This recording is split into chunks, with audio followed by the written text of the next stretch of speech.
there, I'm Holly McDonald with the OC Pod, where we discuss all things concerning the lifestyle, businesses, and activities that make our area such a great place to live. I do real estate and I just love the community so much, and I love highlighting the different places that make it so cool. And I'm always learning about new people and places. And today I have Whitney with me with the Spirituality Center of SoCal, and that's located right here in Huntington Beach. And Whitney, thank you so much for being here. Yay, thank you for having me. I'm really excited to be here. Yeah. So for people who don't know, what is the Spirituality Center of SoCal all about? We are 3 women. So Carla Weiss, she's the owner of the center, and we are all part of the Modern Mystery School. And what we offer are one-on-one healings. We offer classes in metaphysics, meditation, things like sacred geometry, astral travel, and all in service to building each person's own connection with their essential self. Everything is directed towards that. And I hope I'm not too long-winded, but on a bigger scale, it's all about creating world peace, but one person at a time. So finding that peace within, and then as each person does that, it can ripple out to their friends, family, community, and have a great world. Yeah, I mean, it's kind of like what they say when you're on an airplane, that you have to put the mask on yourself first before you can help the others. So you do need to deal with yourself first and finding inner peace. Yeah. What is the Modern Mystery School? Yeah, that's a good question. It's been around. It's an ancient lineage. It's been around. The lineage dates back to actually King Solomon. A lot of people know King Solomon from the Bible, and he created modalities for individuals that would work no matter their age, their race, their belief. And then they were tested on all different tribes of people, and he kept only the things that would work for everyone universally. So basically, there are these universal teachings and healings that are designed to work for people from all walks of life. And then they were, there's also roots in Hermetics, which is 8,000-year-old tradition, pre-religion, and they're just universal principles of creation. And so they've all these things have been handed down in a holy way from teacher to student. And the founder of our school is he's originally from Iceland, and he was tasked with bringing them out to the public. Okay. So he took that mission on, and now we get to share these things with people. Yeah. So just like universal truths, basically. Yeah. Okay. Yeah. I listened a little bit. Is it called the Kybalion? The Kybalion. Okay. So I listened a little bit, or I listened to an abridged version because it was a little too long. But there were some rules, and it was just interesting to hear about things that really make sense. I've been very, very curious recently about like energy and vibration, and that was part of it. It was one of, what is it, 7 or 8? There's 7. Okay. Yeah. Do you want to talk a little bit about that, or do you want to like give an abridged version? Yeah. Well, sure. So Hermetics, there's 7 Hermetic principles. I think the one that people often are familiar with is as above, so below, as within, so without. And so what we see here is a reflection of the creator, and then also in what we create, we can only give what we. It's okay. You can start that part over. Thank you. I will, because I'm like, oh. So the one that people know about often is as within, so without, or as above, so below. And so everything happening on Earth is a reflection of what happens universally above us in God, the universe, the cosmos, however you want to define it. And then the opposite is true, as you're talking about that peace within. We can only give what we already have. So if we don't have love within our hearts, it's really hard to give that love authentically. We can give love sometimes, but then if we don't actually have it, it can lead to kind of not reciprocity. So there are these they're very practical ways or principles that guide us in how to live our life in balance, in harmony. Yeah. Another one that really stood out to me that made me stop and think for a second was the polar opposites. Yeah. Because I was like, oh yeah, you really can't have a definition for hot without cold. Like they have to Yeah. both exist. So Exactly. that was so interesting. It made me really think. I was like, yeah, how would I define hot otherwise? Yeah, I love that. I Yeah. love that you're diving in. And so, as part of the school, there's 3 people, lineage holders, and actually one, his name is Dave Lanyon, and he's like the Hermetic master, so to speak. And he always advocates for really deepening our ability to contemplate and think. You know, and that is, when we're able to do that, we can gain new perspective and wisdom, Yeah. rather than just maybe like blurting out just opinions that we don't really have basis for, or Yeah. just arguing with someone because it's something that we heard. And so it's really deepening that ability to think critically and share. Yeah. in that. Okay. That's really good, because I think that, you know, probably in this day and age, and then every day and age moving forward, there is so much noise in our life that Yeah. it's hard to take that break and think a little bit, slow down. I mean, Yeah. that's where I'm sure meditation, probably a lot of people come to you for that space to just turn off their Absolutely. external and really like tune into themselves. Yeah, absolutely. Yeah. And I was grateful you came to one of my meditations. I loved it. I loved it so much. And I want you to share a little bit more about like your style of how you Yeah. do the meditations and everything. What do you offer with that? Yeah, sure. So there's all different kinds of meditation. The one that I lead regularly on Thursday nights at the Spirituality Center of SoCal is called Max Meditation System. And that was developed by the founder of the Mystery School. And it's a balance of Western techniques, but also Eastern techniques.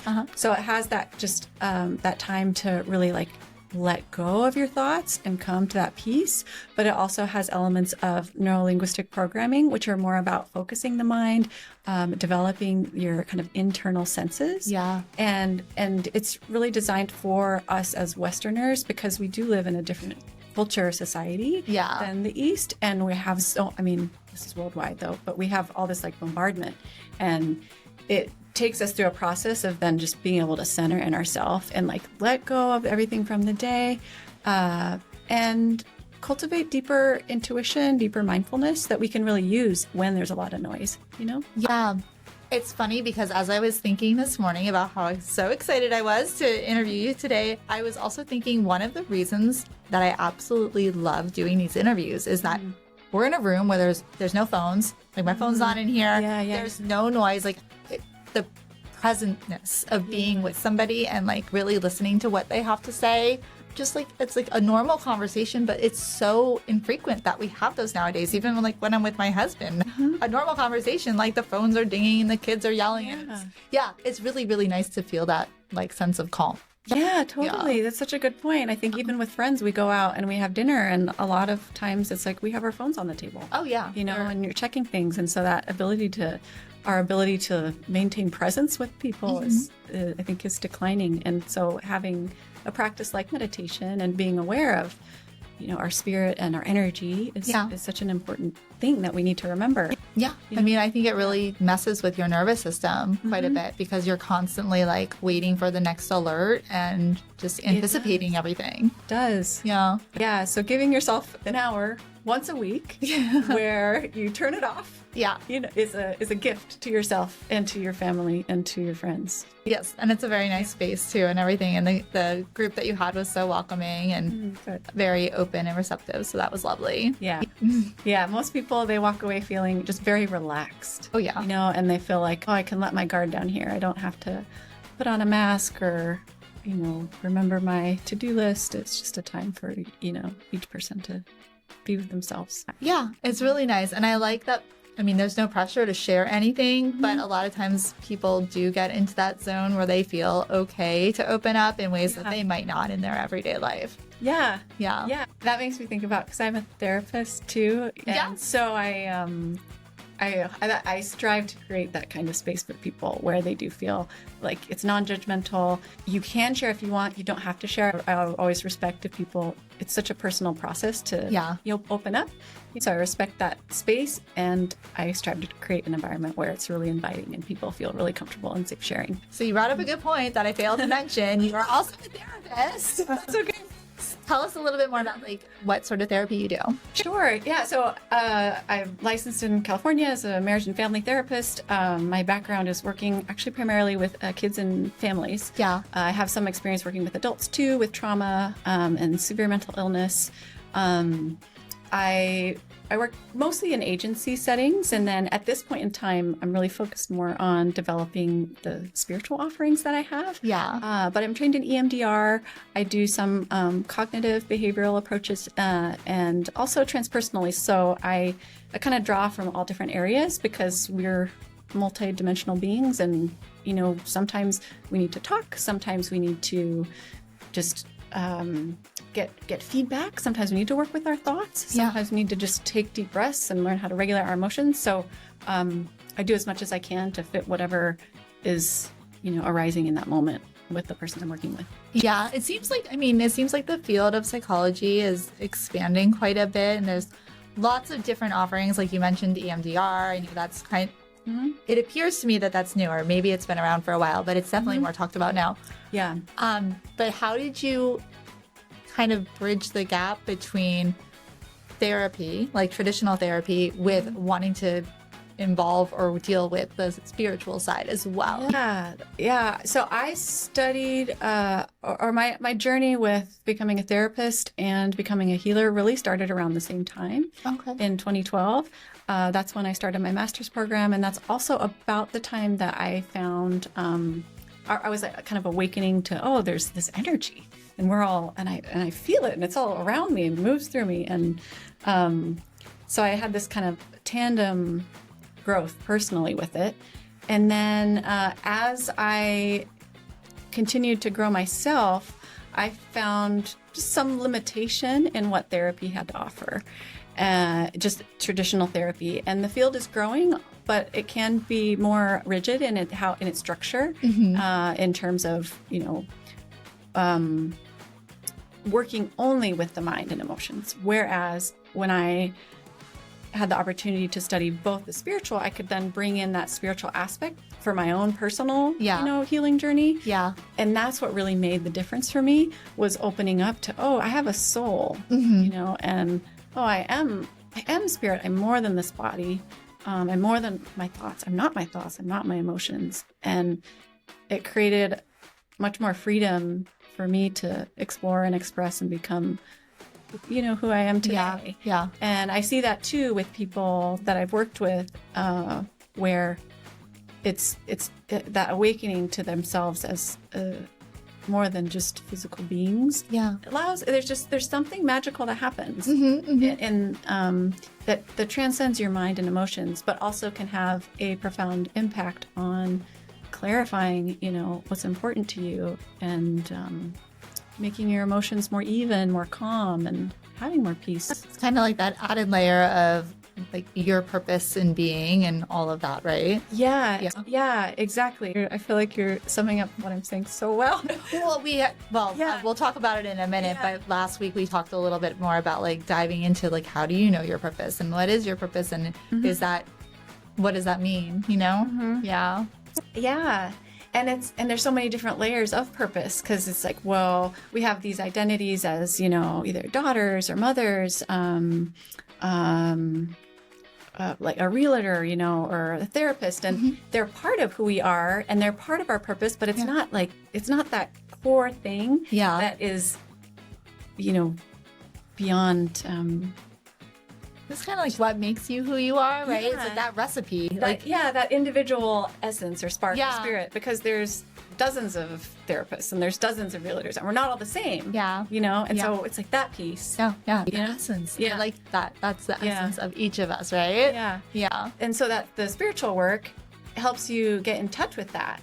And then you can express more of that in the world. And that's what really leads to fulfillment, joy, and then also serving people, of helping others. Like, I love what you do because you're such a cheerleader for people. And so it's, I literally had cheerleaders on here last week too, so that's perfect. And you're such a support in the community for small business owners. And I love doing it. I mean, it's so great to get to know more about the individuals, because it's like you said, like there are dozens of each of us, right? And we don't all wear like just one hat in life.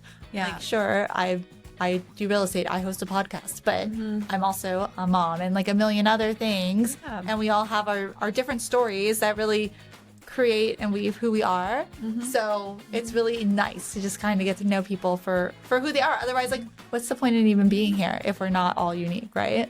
Yeah. Right. Did you find that Yeah. by going through kind of your spiritual awakening that you started to find more like joy? I love how you said service too, but did that help to make you feel more fulfilled? Yeah, absolutely. And for me, as I've started to serve more and do more of the spiritual work, I feel the joy in my life grows. And it comes from working with and helping others and reminding others of who they are, on this fundamental level, and then encouraging them, supporting them in the ways that I can to help them to do that. And it spills over into the rest of my life to where, I can just be walking on the beach and I feel joy just because that's, I think, our natural state. And the more that we are in alignment with that, we can experience it. And I want everybody to feel that way. Yeah, no, that's great. I do feel like right now there's been like a renaissance of people talking about how important it is to be more authentic. Whereas I feel like in the past it was more so like, well, this is your role. This is how you're supposed to behave. Just master that and you'll be solid in whatever you're doing. And now it's more, no, we take that back. You should actually lead with who you actually are instead of trying to wear a mask, like you said. Yeah. So that's great that it's like catching up, and hopefully like it's not just a bad thing and people actually feel more fulfilled with that. Yeah, that would be great. Yeah, I hope so. And I think part of it is getting back to that core service of like, what are each of us in that authentic individual selves here to do and here to contribute. Yeah. Whether that's, art or being a doctor, right? More traditional things are really important. We need them too, or being what you do, Yeah. We all have like our things that light us up and bring us joy that we can then use to bring joy to others too. Yeah. So that's pretty awesome. Yeah. And then I loved how one of the sharing things you did last week was this really cool manifestation course. It was a talk, but it was awesome because that's another buzzword. It's thrown around like crazy. Yeah. I think a lot of people have different misconceptions. I shared mine last week. I said it was driving around through like neighborhoods with my husband, and we'd say, this is a manifestation drive. This is where we want to live. Yeah. And to a degree, that's sort of right. But you gave a very like practical explanation, and I wanted to see if you could kind of break it down a little bit here. Sure, yeah. What is manifestation? Yeah. So like you said, it can be a buzzword. We think of, people like getting a fancy car, or having the best relationship, or like the perfect house, So a lot of it is material. Yeah. And having a lot of money, and all those things are really, really good. I support anyone who is like moving towards that, because it gives us a lot of freedom to do what we want to do in the world and to help others. So money is good, things are good. And that's not always what's going to bring us fulfillment and joy. Yeah. And so simply put, manifestation is just our ability to dream about something, think about something, and then create it in our world, make it a reality for our lives. Yeah. And in order for us to do that, we need to be aligned.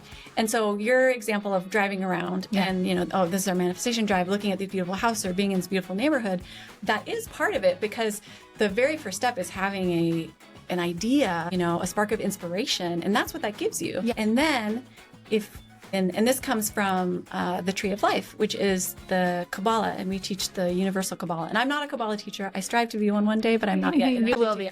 It took a long time. Manifest this. I'm sure you can do it, Whitney.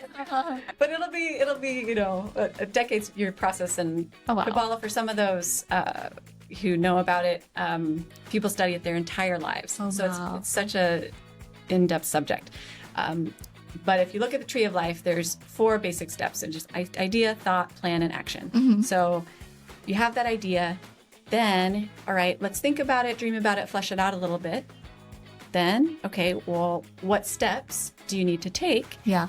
And finally, when are you going to do it? And take that action. Yeah. And what gets in the way, is our either lack of imagination,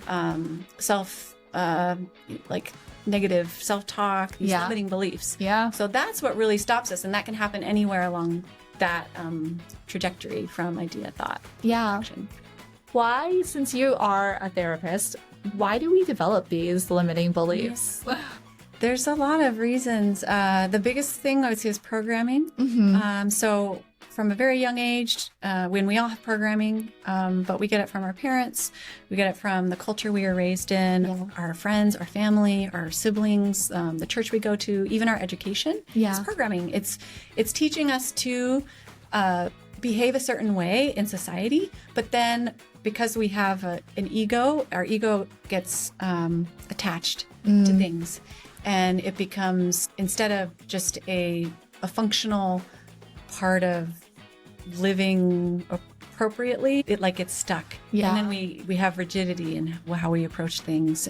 We think things have to be this way, ourselves and the outside world, and that's where those beliefs come from. Trauma also is a big part of that, which can happen on a big scale or on a little scale. I've talked to multiple people this week that we were all kind of saying that it's so hard because we get into these patterns and routines and mindsets about the way things seem like they need to be or should be, or that's the correct thing.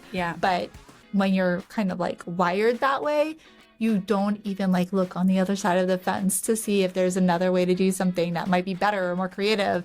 You think it is what it is.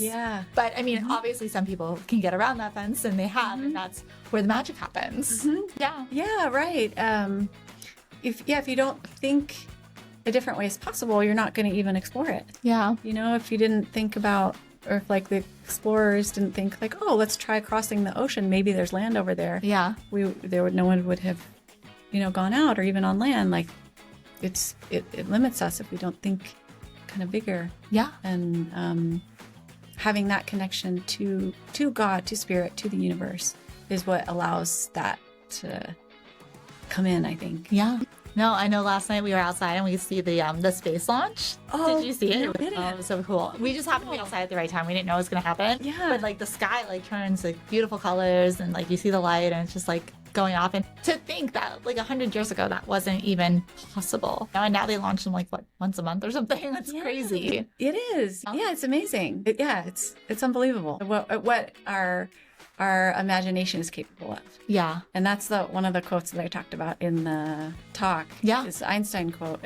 I don't remember the whole thing word for word, but it's imagination is greater than knowledge, because it opens up the possibility of the whole world, the whole universe, whereas our knowledge is just limited and based on facts, what we know and what we don't know. So our imagination is so important. Oh, right. And there's so many facts that we just don't know yet. Exactly. Exactly. Our all the gray matter in our brain. There's all these functions happening, or that they can't measure still, even though there's so much in there. AI is not even going to be able to touch that. No. And I love what you said earlier. I think it was before we started rolling, just about AI can never replace our human connection and human interaction. It won't. I mean, it's a robot at best. I mean, I don't know what the future holds, right? It seems like it's pretty crazy fast the way it's growing, but still, the connections are so important. And they are. That's part of what makes us, just relate to one another and have, whether it's empathy or support or just for each other. And also what you said before too about how you have to be able to love yourself, find your love within before you can really truly bestow your love on other people. That's major. And that's something that I feel a lot of the stuff that you've shared has been stuff that we do say off the cuff. We'll say you have to love yourself before you can love others, but I don't think people truly figure out how deep it goes. I think people just say it. I'm guilty of it. I just say that all the time, and then I never really thought about how deep that really goes. Well, there's layers, right? And there's layers in our spiritual evolution and in our healing, and we all need healing. We do. and it's like maybe, well, we love this part about ourselves, so we can love that in others, but then there's often a deeper layer. It's like, oh, actually, I don't really love myself here. And you know that if you're like judging yourself. Yeah. Right? Yeah. And so then it's like, okay, well, how can I love this part? And then let that flow out to the people around us too. Yeah. I mean, there's a lot of people that hurt in this world. Mm-hmm. So, I mean, everybody, you're right, does need healing. Mm-hmm. Not everybody can go to therapy. What are some things that people who don't have access to therapy, I mean, what can they do? What are their options? And do you encourage them to seek out like the Spirituality Center? Yeah, absolutely. So there's therapy, but there's also other kinds of healing modalities. I do something called life activation. Mm-hmm. Life activation is something that brings spiritual light into your physical and spiritual DNA. So just like our physical DNA is our hair, our eyes, we have spiritual DNA that connects to our purpose. Oh, wow. So when you receive a life activation, it's that remembrance of this deeper layer. And it's an activation of awareness. Mm-hmm. So if you think of like a balloon, if you bring more air into the balloon, it expands. So if you bring more light into a human being, they expand. Yeah. Just like that balloon. Yeah. Well, light is good. Yeah. We like light. Yeah. And but to answer your question of like, well, if someone doesn't have access to therapy, or I think that's a huge question. I would say like that maybe there's if that is truly the case, there's more just fundamental, right? There's fundamental needs maybe that need to be taken care of. Yeah. And to seek out those resources. But if you do have extra resources, then and even if it's a little bit, there's all kinds of low-cost therapy, and it doesn't cost anything to meditate. Yeah. Right. And even just 5 minutes a day that's how I started. Yeah. I started meditating, doing 5 minutes a day, and I noticed a difference. And I have found there are tons of videos on YouTube with 5-minute guided meditations. Yeah. Yeah. And even if all you're doing is nothing for 5 minutes and just closing your eyes, just sitting in silence, like you're doing it right. It's going to build your muscle of awareness. And that's a start. Yeah. And it will give you inspiration to then make a change or reach out to someone that will make changes in your life, because everything starts with just one little step. Yeah. It's all about compounding, right? Yeah. I want to ask you, what is astral travel? I saw that you do that. What is that? Astral travel. I love astral travel. It's one of my favorite classes to teach. So it's actually a type of meditation. Okay. And we I teach a specific technique, and just like we have different dimensions. So we have our earthly dimension, we have an astral dimension, which is part of our spiritual structure. Okay. Because as spirit, we're limitless. Yeah. So when we astral travel into spirit, we can go anywhere. Oh, wow. And it's this kind of art of learning how to shift your consciousness and kind of modulate it to these different levels. Nice. So it's a practice that in order to get good at it, you do need to practice it over and over, just like meditation. But it helps remind us of our spiritual essence. And every time you astral travel, you have a deeper connection to the essence of who you are. And it's really beautiful. I love it. It's super fun. I want to come to that one. I saw that. Yes, it looked amazing. I was like, even just the name of it sounds so beautiful. Yeah, it is beautiful. Yeah. Actually, there's different dimensions of Earth, and so I'll teach you kind of what those different dimensions are. Mm-hmm. And the seventh spiritual dimension is very beautiful. Oh. When we travel there, and it's a very beautiful energy. Amazing. Yeah. So are there a lot of spiritual centers throughout, like Orange County?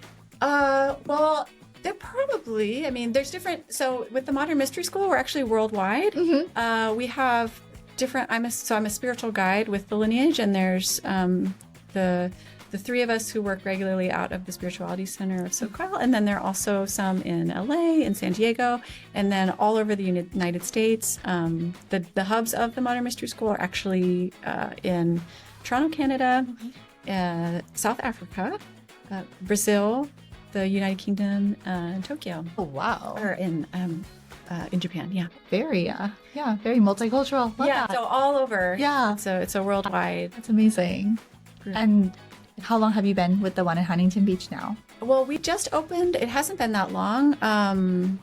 Gosh, maybe only 6 months. Okay. Yeah. Oh, welcome. Thank you. Yeah. Carla's a longtime resident of Huntington Beach. Yeah.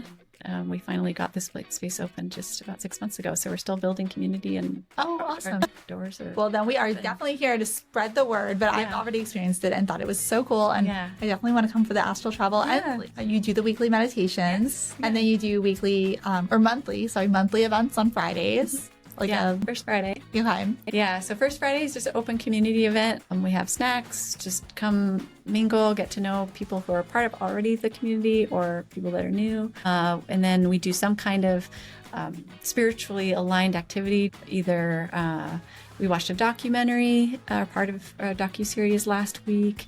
This week, we're working a little bit with the Tree of Life. And then it's just more discussion. It's so cool. It's so cool. Who would you say that would be most inclined, or I mean, I know everybody is welcome, but who's most inclined to come check you out? Like, who would gain the most from it, do you think? I would say anyone with an open mind. So, like, if whether you have experience with your own spiritual practices or not, but anyone with an open mind who's just like, oh, I want to explore something new. I want to try something new. Maybe they have tried therapy and it hasn't worked for them with what they're working through. Yeah. This would be great for someone like that. And then anyone who's like, it was great for transition, like people that are like, okay, I'm here and I want to get to here, but I don't know how. So this kind of gives you different keys to start to make those changes in your life to get to where you want to go. Yeah. Help me with focus. Yeah, absolutely. Yes, focus is definitely. Feel like I'm in a million different places between work and kids, but it's yeah, and you are. I think, just taking, even if it is just that 1 hour a week, to focus on yourself and focus your energy, that will serve you a lot. Yeah, well, and the community that you have started to create, like I've met several of them. Everybody's really nice and welcoming. Everybody has a lot to share. Like it's really a great space to meet and connect with people who want to go a little bit deeper than just like, hey, how's the weather? Yeah, we'll go a lot deeper. Yeah, a lot deeper. I love it. So how can people find out more about you, reach out to you, whether they are looking for like the spiritual healing side or even therapy if you're still offering that? Yeah, so probably the best way is just on Instagram. I'm Whitney_ELYSIA. And I will link that. Yes. Yeah. And then I do have a website. I am not the most techie person. I will admit it's very rudimentary, but that's whitneyalicia.com. And you can go there. You can also just email me, so I can give you my email. I'll reach out directly. I'll plug that in too, and everybody can find you on the gram too. Yeah. So one day I'll be better at. That's part of my progress is getting better at technology. We're gonna manifest it for you. I think between the networking groups, we've got you covered. We will help you, girl. Awesome. I love it. All right, Whitney, thank you so much for being on the podcast. Thank you, Holly. This was really great. I appreciate you.